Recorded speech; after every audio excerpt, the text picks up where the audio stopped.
beyond the degree.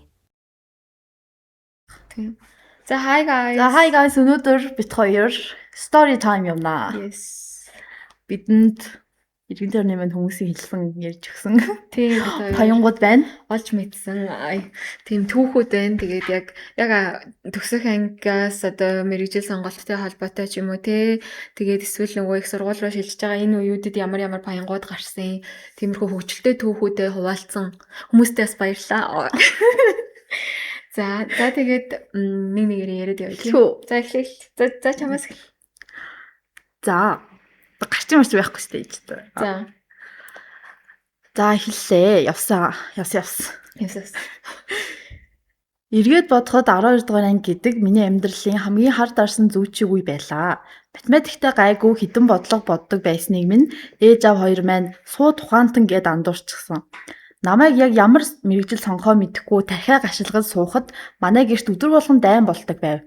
Аав хажуунаас миний хүү хуульч болж энэ бохирдсан нийгмийг засна. Шууд Мойсийн хууль гэж тушаана. Гэтэл цаанаас ээж нь чи битгий дэмэр. Юуны чинь хууль хүмүүсийн хэрүүл сонсож суухаар ашууст ороод мис заслын юмч бол намайг хөгшөрхөөр чийл үзэж өгнө гэд намайг ирээдүйн хувийн имлэг шигээ харна. Яшэш яг Эзэлтийн ерөнхий шалгалтаас яг 7 хоногийн өмнө миний тархи ажиллахаа болж шүнжин функц интеграл чийжилж хомчхоод өглөө нь орноосоо босох гэтэл дэлхийн оронгоороо эргэж шууд шалан дээр ухаан алдаад унтчлаа. Тэгээд хагас ухаантай хөвтөж байхдаа X нь тэнцүү эпсилон нь хайцчаа гэж дэмэрсэн байдаг. Имлэг дуудах байх гэд хартал манай эмээ миний дээр ирж зогсоод уулга алдан энэ хүүхэд чинь дэмирээгүй байна. Толгой дээр нь улаан голтой хүүхд толботой онгор тэнгэр эргэлдээд байна. Улаач болох дуудлага ирж. Үгүй гэж хэлэх тэнхэлж байсангүй.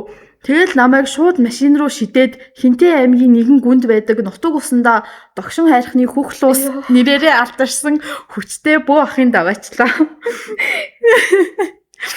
Гэрт нь ортол нөгөө бөө ах чинь баахан хуйг хувц өмсчихсэн хингэргээ барьчихсан сүрлэг их чинь сууж байв.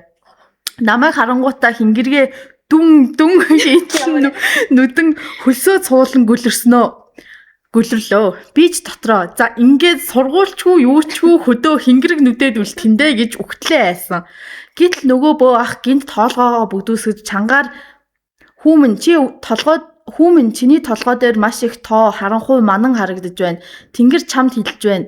Чи энэ манангаа арилгахгүй бол ирээдүйд удан судраараа өрөнд унах нь тэнгэрийн татвараас зүхтэж чадахгүй шүү. гэж хэллээ. Миний хамаг шар ус босоод явчихсан. Тэнгэрийн татвар гэдгийг би ямар нэгэн ариун тагшин дээд тэнгэрийн маш чухал тушаал байна гэж ойлгоод айсандаа шууд Мойсийн санхүү эдийн засгийн ангийг 1-р тавиад илчив. Бөө болохгүй амьд үлдсэндээ баярлаж сургуультай улаар нь суралцлаа. Хэдэн жил өнгөрч 3-р курст орсон хойно би аль хэдийн ангийнхаа топ сурсан оюутан болчихсон байв. Нэг өдөр талбай хажуугаар явж байтал өмнөөс минь костюм өмссөн цүнх сугавчилсан маш танил хүн алхаж яваа харагдлаа. Сайн хартал нөгөө хингэрэг нүдээд байсан хөх луус бөө ах. Би гүйж очиод ахаа та хотод юу хийж аван бэ гэж дугаалтал нөгөө ах чинь сандраад эргэн тойрноо харснаа намайг булан руу татаж шивэнснэ. Дүүхүү дууга жоохон аяар ах нь урд нь татврын ерөнхий газар 20 жил байцаагч хийж байгаа тэтгэвртэй гарсан. Тэгээд хөдөө цуслан дээр зүгээр суухаар гээд бөө болчихсон ухаантай. Хөдөө цуслан дээр зүгээр суухаар. Тэр өдөр чиний Яши математикийн бэлтгэл оногч нь хараад дээрээс нь чамайг ийм мундаг тоо боддог байж эмч хуульч хийн гээд стресстэй дунчихсныг мэдээд зүгээр л татврын хүний инстинктээрээ санхүү руу шиг чиглүүлээд хилчихсэн юм шүү дээ. Ахын зөв байгаа сте. Тэр үед надад юу мэдрэгцнийг үгээр хэлэмгүй. Би тэнгэрийн айлдуур биш зүгээр л тэтгэврт гарсан татврын байцаагчийн мэрэгжлийн зөвлөгөөг дагаж явснаа мэдсэн юм. Гэхдээ би нэгэнт гүн орчихсон байсан тул карьераа орхиогүй. Өнөөдөр би ахлах аудитороор ажиллаж байна. Би компани санхүүгийн тайлан шалгахдаа яг л нөгөө бөө ах шигээ нүдэ аниж байгаад баримтуудыг гараараа тэмтэрч үзээд эндээс лойврын үнэр үнэртэж чинь. Энэ тайлан дээр хар ман татсан байна гэж хэлээд шууд зөвшлийг нь илрүүлдэг гэхгүй юу. Одоо манай ажлын газрынхан намайг тэнгэрээс заяасан татварын мангас аудитын бөө гэж дууддаг бөгөөд би өрөөндөө хингэрэг биш харин тооны машинд үжиж суугаадаа туйлын сэтгэл хангалуун байдаг да. Яа, funny. Би бас яг Яш өмнө бас өглөө амар математик бэлжижсэн нэ орой унтчихсан байгаа байхгүй юу? Дүүтэйгээ нэг өрөөнд байдаг гэсэн. Тэгээ нөгөө нэг миний утасны цэнэглэгчийг залгуураас арзитнаас салгачих гээд би өгөн дүүдээ хэлэх гээд байгаа байхгүй юу? Нойрондоо. Тэгээ тэрийг тэгштэглээ салгачих. Тэгштэглээ салгачих гэдээсэн ингээд. Арай. Нөгөө солиорлоо тоглодог гэж лээ. Яа, гэхдээ нэр ийм хүмүүс байдаг болов. Ингээд зүгээр инстинктээрээ зүгээр хүмүүст хилээд өгчдөг. Тэгтээ ингээ бөөмөө гэдэг яа. Бэдэлх тоо. Амар юм тий. Хүмүүсийн бас ингээд ирээдүйг бас өөрчилж байгаа гэдгээ бас хүмүүс байдаг байгаа. Одоо Яш бас болох ч гэдэг. Та нар бас одоо X наан гэж нойрондоо эсвэл ухаалж унаалаа та гэж. Яа. Амар юм аа. Амар юм аа. За яг гэхдээ бас нэг амар буруугаар ирчихээг үлэн тий гэж. За би юм шүү. Тэг явсан. За дараагийнх нь төв. 12 дугаар анги бүх хүмүүс надаас нэг л асуулт асуудаг байлаа. Чи ямар мэрэгжил сонгох гэж байна вэ гэж. Гэтэл би өөрөө юу идэхээ шийдэж чаддгүй байсан хүн юу мэрэгжил. За тэгээд хэсэг бодож үзлээ. Нэг өдөр би Grey's Anatomy үзээд эмч болно гэж шийдлээ. Тэгснээ хэсэг хугацааны дараа Suits үзээд маш их таалагдаад хуульч болно гэж шийдэв. Дараагийн 7 хоногт нь Pinterest дээрээс гоё байшингийн зураг хараад архитектор болдог ч юм билүү гэж бодлоо. Тэгээ нэг өдөр гэртээ орж иртлээж чи ер нь ямар мэрэгжил сонгох гэж байна гэхээр би одоогоор эмч, хуульч, архитектор, бизнес эрхлэгч дөрвийн дунд байна гэсэн шээж. Шалруу дөрөв. Чи яг юу хийх дуртай юм гэхээр би хэсэг бодож бодсноо унтах гэж хэлчихлээ. Тэр өдрөөс хойш ээж надаас мэрэгжлийн талаар асуухаа болсон юм да. Харин Яш ойртох тусам улам их дарамт нэмэгдээд найзууд бүгд би инженер болно, би Австрали явна, би тэтгэлэгт орно гээл чиглэлээ сонгоод явлаа. Би харин миний математикийн шалгалт маргааш илүү нөгөөдөр илүү гэдгийг ч мэдэхгүй явсан үе байлаа. Хамгийн инээдтэй нь төгсөөд 5 жилийн дараа ангийнхантайгаа уулзсан чинь эмч болно гэсэн нь маркетинг хийж байна. Инженер болно гэсэн нь банкнд ажиллаж байна. Бизнесийн магнат болно гэсэн нь магистрт сураад явж байна. Тэгээ бид бүгд нэг дүгнэлтэнд хүрсэн нь 18 настай бид нар амьдралын үлдсэн 50 жилийг төлөх гэж оролдож байсан хэрнээ дэндүү хайхрамжгүй маргаашийн хичээлийн хуваараа сайн мэдтгүй байсан юм байна. Гэтэ одоо бодохоор хийд имэйл стресстэд өөртөө дарамт үүсгээд явдаг байж тээ. Өөр хэдий биш те 90-50 жилийнхаа юмыг газ бүгдийг төлөвлөхгүй. Тийм. Гэтэ энэ нас амар зүрсэн биш үү те. Эмч болно гэснээр маркетинг хийж байгаа. Тэгснээр инженер болно гэснээр банкнд ажилласан. Бизнесийн магнат болсон нь магистр. Яа, манай 10 жилээс бол яг л ийм болно гэж хэлсэн мэг болоод явж байгаа л санагддээ шүү дээ. Нэг зүрсэн хүн бол байхгүй хаа. За жоохон хоо ярьчих. Манай 10 жил нэг бэнд гэдэгсэхгүй амар тийм одоо нөгөө нэг айгу тийм олон охинтой одоо тий араас нь те нэг охиныг араас нь гууж байгаа л хаяал дахиж өөр охины араас гуугаал тэгээ явж идэг яг тийм манай 10 жилийн банд одоо тэгээ чи энэ яриг сонсч ивэл өөрийгөө хин гэдэг юм мэднэ. За тэр мэн хараа сэтгэл зүйч болсон. За одоо хосын ярилцаанд нөгөө нэг сэтгэл зүй зөвлөгөөгөө явж байгаа шүү. Амар бас хүн бас том болдго юм байлгүй те. Тэр бол бас туршлага болсон байгаа тэр үйл явдлууд нөө тэгэж бай. За стори 2. За Австралид ирээд ердөө 7 хоног байсан үе. Би гэдэг хүн чинь Монголоос явахдаа л тентхийн аалз нь муур шиг том, могойн гутлын үдээс шиг газар сайгүй хэвтэж байдаг гэсэн аимшиг яриануудаар тархиа угаалгачихсан. Бараг л унтахтаач байлдааны бэлэн байдалтай байлаа. Гэхдээ миний хамгийн ихний цус тулаан 8 хөлтэй мангастай биш харин далавчтай жижигхэн шувуутай байна гэж зүүдлээчгүй явсан.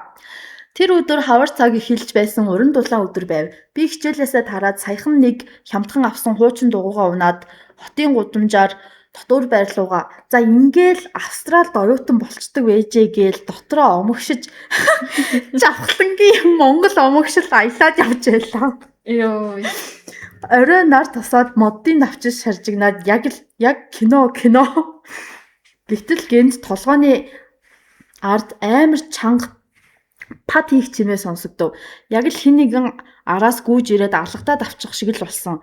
Дугуун дээрээ тэнцвэр алдаж сандран арагшаа харуул хинч байхгүй. Сая юу болчихвоо модноос жимс унчвуу яачуу гэж бодоод үргэлжлүүлэн жийтэл 3 секундын дараа дахиад толгоон орой руу маш хүчтэй тоншхон тэр. Энэ удаа бүр дугууны малгай нөгөө хелмет яриад байгаа шүү дээ. Хелмет маань хөдөлгөө тавьчлаа. Монгол хүний сарвал ухаан минь шууд л аюулын дохио өгөн энэ лав зүгээр нэг унсан зүйл биш. Намайг онилсан байна. Австралийн мафо эсвэл өдөр дэлгүүрт над руу сонин хараад байсан нутгийн индиан уу гудамжны дээрэмч нүү гэтэл гинт миний урд талд яг нүдний хажуугаар хар цагаан өнгөтэй зүйл маш хурдан шунган өнгөрөхдөө ка гэж муухай дуграв. Дээшээ харвал нэгмүү хэрэг шиг шувуу модны мөчр дээр суудсан над руу яг л зандалчин шиг хүүтэн нүдээр ширтэж байлаа. Энэ муу шувуу юу гэж бодоо тайшрах гэтэл нөгөө шувуу чинь модноосоо шууд нисч яг л дэлхийн 2 дугаар дайны сөнөөгч онгоц шиг над руу игц чиглэлээр дахиад маш хурдан дайрлаа. Тэр мөчөд миний дотор байсан хөдөө өссөн хүн байна да. Үзээд алддаг цусан зан минь шууд буцалж эхэлсэн юм. Би дугуугаа замын хажуу руу шидэж орхиод дуулгаа тайлаад хинч байхгүй гудамжны гол нударгаа зангитан зогслоо. Овоо муу амтан бэ гэж монголоор хашгичсан агаар руу гараараа угсраа цохилт хийж гарав. Тэр шувуу үнэхээр ухаангүй зоригтой юу эсвэл зүгээр л намайг бассан уу? Дахин толгой руу минь тоньсоор байлаа. Би ч дутхгүй агаарт байгаа дайсантай яг л Брюсли шиг ивэлдэж гараас савж өсөрч сүултээ бүр газар хөвтөж байсан модны мөчрийг шүүрч аваад агаарт савж эхлэв. Яг энэ галзуугийн үзүүлбэрийн дундуур хажуугаар 3 иргэн нохоогоо салхилуулаад явж таарав. Тэдний нүдээр бол нэг Аз залуу дугуугаа шидсэн гудамжинд ганцаараа монголоор орилж мод нүдэн галзуу хүн шиг дэвхцэж яг мэдрэл муутай харагдсан байх оо. Өнөө хэд нохоогоо газраас твэрч аваад маш хурдан гүүгээд явцсан. Харснаа мэдрэл муутай хүн байна гэд уусаа бодох байлгүй те. Нөгөө шувуу намайг хит хитэн удаа тоншиж би ч агаарыг баахан нүцний эцэс тэр амтан за энэ галзуу амтанд орооцолтод хэрэггүй байна гэсэн шиг үүрэл үгээ нисээд явчихлаа. Би ч амсгаатсан хамаг хөлс гойцсон Австралийн шувууг нь дийлчлээ. Гээд ялагчийн дүртэй байрандаа ирэв. Маргаашийн сургууль дээр очиод монгол оюутнуудын групп дээр өчтөр над руу нэг хар цагаан шувуу халтсан. Би арай хийж зодож хөөсөн. Золтой л тархиа хаглуулчаагүйгээд шарх сорвоо гайхуултал бүгд илгээ өсөл инэв. Тэр нь Австралид хавар болохоор үүрээ хамгаалж хүн болгон руу дайрдаг Magpie гэдэг шувуу байж таарсан юм. Тэд надад ганц л зөвлөгөө өгсөн. Наа шувуу чи хүний царай тогтоод юм аа. Маргааш чамайг таниул бүр олуулаа ирж зодё шүү. Яа. Хелмитэн дээрээ цахилгааны утас бодог. За зуусан. Кабел тай нөө хомууч зоод яв гэв. Тэр өдрөөс хойш би дугууныхаа малгаан дээр 20 гаруй урт хуванцар боолт бэхэлж яг л зараа шиг эсвэл харь гаргийн хүн шиг толгойтой сургууль руугаа явдаг болсон. Хамгийн инээдтэй нөгөө Magpie намайг үнэхээр таньчихсан юм шиг намайг хажуугаар нь өнгөрөх болгонд дахиад чи юу гэж байгаа юм шиг үүрнээсээ гэж дуурдаг. Би ч өөдөөс нь дуулгаараа зараа шиг сэртэлцэлж байнгын харуул хамгаалтын байдалтай явдаг болсон доо. Сургуулийнх нь намайг Монгол зараа гэж хоцолдог бөгөөд Австралийн байгаль намайг ирсэн эхний 7 хоногт минь ингэж л өгцөн юм. Яа, funny. Бас ийм байж биш тий. Тийм ээ тий. Magpie гэж сонсож байгаа юм. Magpie тийм ээ. Хүмүүс уусаа амар том өстө хамгийн жижиг аалзсан гарын алах шиг амар том юм гэдэг тэгсэн чинь шуун бүр амар биш үү. Алцаа л гарсан байна тий. Чаваас үүрээ хамгаалж нүр дээр тийм ээ чавс. Тийм ээ тий. Тэгээ зүгээр тоохгүй орчихвол өстэй байсан. Гяс чигээд бас явж болохгүй болов. Араас нь нисэх юм болов. Funny юм гээ. Тэгтээ сүргээрээ дайраг үлэн тий гэж. Сүргээрээс дайраг хүн чанарын зулгаас юм л гоо энэ ганцаар явж байгаа амтныг тутаж. Энэ угаасаа өвчтэй гарах шиг байна. Йоо. Funny. За дөрөвдөг стори юу? За дөрөвдөг стори. 12 дугаар ангийн эхний өдөр гинэ. Манай ангийнхан бүгд л нэг янзтай болчихсон. Бүгдээрээ маш өөртөө ихтэй, маш хариуцлагатай хүмүүс болчихсон юм шиг санагдлаа. Нэг нь би өглөө 5 5 цагт босоод хичээлээ давтдаг болсон гэж юм. Нөгөөх нь би TikTok устгасан л гэж юм. Гуравдах нь би өдөрт 12 цаг хичээлээ хийж байгаа гэж. Би дотроо за ингээд л би хоцорчтэй л гэж бодсон. За би ч бас зүжиглэж эхлэв. Найзууд асуухаар нь хичээлээ хийж байгаа юу гэхэд нь би тиймэл гээд аваасан. Үндэ бол орой чи YouTube л үздэг байлаа. Оройн гэрийнхантайгаа бууз идэж байгаад асуулаа. Би ямар мэрэгжил сонгох вэ гэд. Тэгээ аав гинэд за ингэ шийдий гэж байна. Би юу гэсэн чинь аав чиний ирээдүг гинэ. Тэгээ аав 20 бууз байна. Хэрв хамгийн түрүүнд луувантай бууз таарвал эмч болно. Мах ихтэй бууз таарвал инженер. Хэрвээ сонгон ихтэй байвал хуульч гинэ. Юу ямар олон төрлийн бууз хайртай. Тэгэхээр би энэ одоо ямар карьерийн зөвлөгөө вэ гэсэн чинь гэрийнхэн бүгд энийгээ тэхэлсэн. Тэгээ би ч тоглоомд нь ороод буузаа хазлаа. Сонгон бүгд хуульч гээл орилж байна. Тэгээл би ийм амархан байсан юм уу гээл тоглоом шоглоом болгоод орхилоо. Хамгийн инээдтэй нь тэр өдрөөс хойш хамаатнууд хүүе хуульч болох гэж байгаа гэсэн үү гэд байхаар нь гүй зүгээр тоглож байсан юм аа гээл сүүлдээ би өөрөө бодож байсан нэрээ хуульч болчих юм биш үстэй гэл хэдэн сарын дараа нэг найзтайгаа Яна төслөө гэд ярьж байтал манай найз харин тийм ээ яаж шалгалтаа өгнө л гэж байна. Би гайхаа чи өдөрт 12 цаг хичээлээ хийдэг гэжтэй гэтэл би тэрийг зүгээр л хэлсэн юм аа. Үндэ 2 цаг хийдэг байх. Тэгсэн хажуунаас өөр нэг найз би TikTok-оо устгасан гэсэн нь хотлоо. Нууц аккаунтаар үзээд байгаа. Нууц аккаунт. Тэгээ өөр нэг нь би өглөө 5-д босдог гэсэн чинь ганцхан удаа л боссон юм уу. Тэрийгэ бүтэн жил ярьсан. Тэгээ би бодохдоо манай ангийн хамгийн том худал нь би бүх зүйлийг хяналтандаа байлгаж байгаа гэдэг байсан юм байна. Үндэ бол бүгд адилхан бүгдээрээ айж байсан, бүгд эргэлзэж байсан, бүгд ирээдүйдээ санаа зовж байсан. Зүгээр л хинж эхэлж хэлээгүй. Төгсөх ангийн хамгийн том стресс нь ээш биш харин бусад хүмүүс бүгд амьдралаа ойлгочихсан юм шиг харагддаг явдал байсан юм байна лээ. Тийм биш үү. Very true. Very very true. Very very true. Амар юм байна дөө. Сайхан бууз хийж байгаа л зам хийж байгаа мэрэгчлээ сонгодог болоос гоё. амар юм байна дөө хүний юм. Харин тийм. Тэнэр үнэн биш үү те. Ийшээ яа гэж очиж хажуугаар нас ангийнхаа хүмүүсийг яддаг хараад. Нөгөө хэд мэн амар алаад байгаа юм шиг харагдаад байдаг. Нөгөө хэд нь хажаат хотлоо яриад байдаг өөр. Үнээр л байл та. Тийм. Хадтаа зав их харин тийм. Йоо. Яа тэгтээ нэрээ бас л яг тэгээд санагддаг гэсэн чинь 12 дор ингэж ороод яах вэ стресстэй. Тэгснээ шал худлаа стресстэй л харин тийм их худлаа. Тийм яг үнэндээ ямар ч үйлдэл хийхгүй. Жоохон шаналж байгаа л уцаа оролдоод буцдаг уцаа байлаа дахиж жоохон шаналаад. Тэгэл хүн ярилцгаал амар чи яах чи нэг чинь гэл ирэнгүүт нь амар стресстэй. Яа мэдгүй натаа битээ тэрний талаар ярмаараа. Тэгэж амар стресстэй байдаг байж билээ. Тэг. Йоо ярьти. Ани. За бууз. Ямар олон төрлийн юм чи бууз хийдий. Харин тийм луунтай бууз, мах ихтэй, сөнгөнтэй бууз. Funny. За бууз идвэсэн. Тийм. Бууз сайхан. Буузаар ингээд ирээдүгээ тодорхойлсон хүмүүсээс байдаг л. Тэг юм уу? Одооноос нөгөө нэг манай дээр нөгөө зөвлөгөө авах цагаан хүмүүсийг зүгээр сонголтод бариад чихэр сонгуулаа. За шар ууттай чихэр сонгох юм бол гэж. Бууз л сонгуулъя л да. Амар бууз авчираад хийж авчираад тэгээд. Ингээд хүн болгон өөр гэр гэрээсээ бууз хийж авчирсан. Айл бууз өөр штэ. Тэгэл сайхан даа чи энийг идвэл ангилаа. Энийг идвэл австрал байл. За. Нэг юм хөөрхөн story timeтэй ангилаа. Тийм тайд тэгээд бас хөөрхөн түүх байвалаас доор хуваалцаарай. Доор хуваалцаас ичээд байвал одоо тий. DM. Мэйл зэл бич. Тийм. Тэгээ нэг энэ хүндэл уншиж инээ. Гэтэ хэзээ янзын инээдтэй байвал дахиж story time явна гэтээ. Тэгнэ. Тий. Хөөрхөн хөвчлөлтэй юм байна. Та тэгээд ийш болох байгаа юм байна. Бага стресстэй тий. Одоо угаасаа нэгэнд хэдхэн хоног төгт байгаа юм чинь одоо бүх зүйл өнгөрсөн одоо. Тийм нэг 7 хүрхгүй хоногт 5 хоног 3 хоног ч юм уу.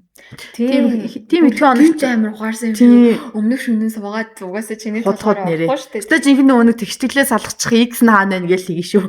Гэмийн нэг шүн тэгвэл. Тэгээ сайхан тайван одоо тэгэл бүх юм дуус одоо Өхний гаргадаг газар. Ахаа болох юм тэгэл болдгоороо боллоо гэсэн. Дүүрсэн Бүтэн гэл. нойроо аваад Бүтэн нойр нэр амар чухал юм шүү дээ. бүтэн Шалгалтай. нойр маш чухал шүү. Хүүхдүүд амар өмнөх шүнжэнгөө суугаад тэгээд яг үүндээ шалгалтын дээрээ ороод тэгээд нөгөө тархин ажиллахгүй шүү дээ. Тэгэхээр бүтэн нойр бол маш чухал. Тэгээ орохоос өмнө сайхан өөрийгөө бэлдээд гоё хар шоколад мөклаад Тийм. банан идээд Хар шоколад идэх гэсэн. тэгээ сайхан ороод хамаг юм гаргаад тэгээ Тэгээрээ амжилт хүсье. амжилт зээчний амжилт хүсье. Дараа 7 хоногт уулзцаая. Bye. За бай.